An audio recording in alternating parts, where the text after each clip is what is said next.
تکبیر نعرہ تکبیر نعرہ تکبیر مفتی عبدالسمیع صاحب اب آپ کہہ رہے ہوں گے کہ آج ہوا کیا ہے اسٹیج پر یہ اسٹیج کہیں کس کا اسٹیج ہو گیا یہاں اللہ اکبر کیوں کہا جا رہا ہے میں نے شروعات اسی بات سے کی تھی کہ اللہ تبارک و تعالیٰ نے کل کائنات کو بتانے کے لیے کہ اکبر میں ہوں بڑا میں ہوں اس لیے میری ہی بڑائی ہے لہذا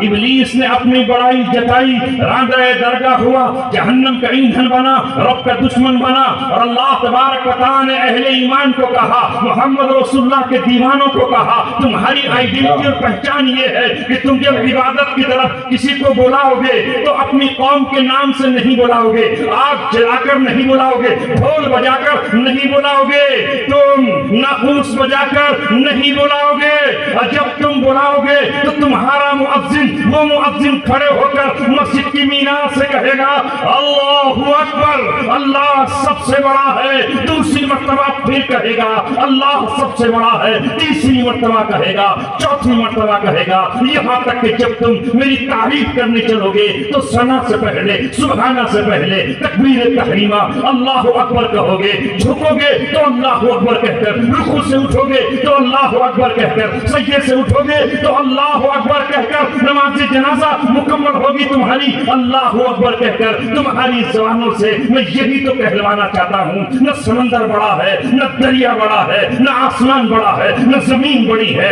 نہ سورج بڑا ہے نہ دھوپ بڑی ہے نہ ہوائیں بڑی ہیں نہ کوئی ظالم فرعون بڑا ہے نہ نمرود بڑا ہے نہ شداد بڑا ہے نہ حامان بڑا ہے نہ ہلاکو نہ چنگیز خان نہ اسٹالن نہ مسولینی نہ لینن کوئی بڑا نہیں ہے اگر بڑا ہے تو صرف اللہ تبارک و تعالیٰ بڑا ہے نعرہ تکبیر نعرہ تکبیر نعرہ تکبیر مدرسہ مفتاح العلوم مفتی عبدالسمیع صاحب قاری محمد تنویر صاحب مولانا محمد شمشاد صاحب مولانا محمد اشتیاق صاحب قاری محمد فرقان صاحب زندہ باد اب جس نبی کے آپ ماننے والے ہو اس پر امامت ختم ہو چکی ہے اب ساری دنیا کا امام محمد عربی صلی اللہ علیہ وسلم ہیں اور ساری دنیا کی قوموں کی امامت آپ کی امت کے پاس ہے اس شان کے ساتھ آپ کو یہ منصب امامت ملا وَكَذَلِكَ جَعَلْنَاكُمْ أُمَّةً وَسَطًا لِتَكُونُوا شُهَدَاءَ عَلَى النَّاسِ وَيَكُونَ الرَّسُولُ عَلَيْكُمْ شَهِيدًا اور اسی طرح جس طرح ہم نے سینکڑوں سال سے جو قبلہ بنا ہوا تھا بیت المقدس مسجد اقصی اس سے آپ کا رخ پھیر کر کے ہم نے خانہ کعبہ کی طرف کر دیا ہے اب تمہارا قبلہ اور پوری امت مسلمہ کا قبلہ خانہ کعبہ ہے جو دنیا کے بیچوں بیچ ہے بالکل دنیا کے بیچ میں مکہ معظمہ ہے یہ تمہارا قبلہ ہے یہ روحانی مرکز ہے یہ تجلیات کا محور ہے لہذا جس طرح کعبے کو تبدیل کر کے ہم نے تمہیں امت وسط بنا دیا ہے اب ساری دنیا کی رہنمائی اور امامت کے لیے تمہیں منتخب کیا جا رہا ہے اس سے پہلے جو قومیں راستہ بتاتی تھی وہ راستہ بھول کر بھٹک گئی ہے انہوں نے اللہ سے رشتہ ناتا توڑ کر ابلیس سے معاہدہ اور ایگریمنٹ کر لیا ہے انہوں نے اپنی کتابوں کو جو آسمان سے اتری تھی تورات کی شکل میں یا انجیل و زبور کی شکل میں اسے پھٹے پھٹ ڈال دیا ہے فَنَبَذُوهُ وَرَاءَ ظُهُورِهِمْ انہوں نے کتاب کو اپنی پشت کے پیچھے رکھ دیا ہے لہٰذا اب اللہ تبارک و تعالیٰ نے آخری کتاب قرآن مقدس کو نازل فرما دیا ہے اس قرآن کو ہاتھ میں لے کر محمد رسول اللہ کی سیرت اور پیغام کو دوسرے ہاتھ میں لے کر تمہیں رہنمائی کرنی ہے کل کائنات آپ ہو رہبر آپ ہو رہنما اور حقیقت میں آپ ہو اندھیریوں میں چوتھویں کا چاند جسے بدر الدجا کہتے مگر ہائے افسوس ابلیس آیا چھلاوے لے کر ابلیس آیا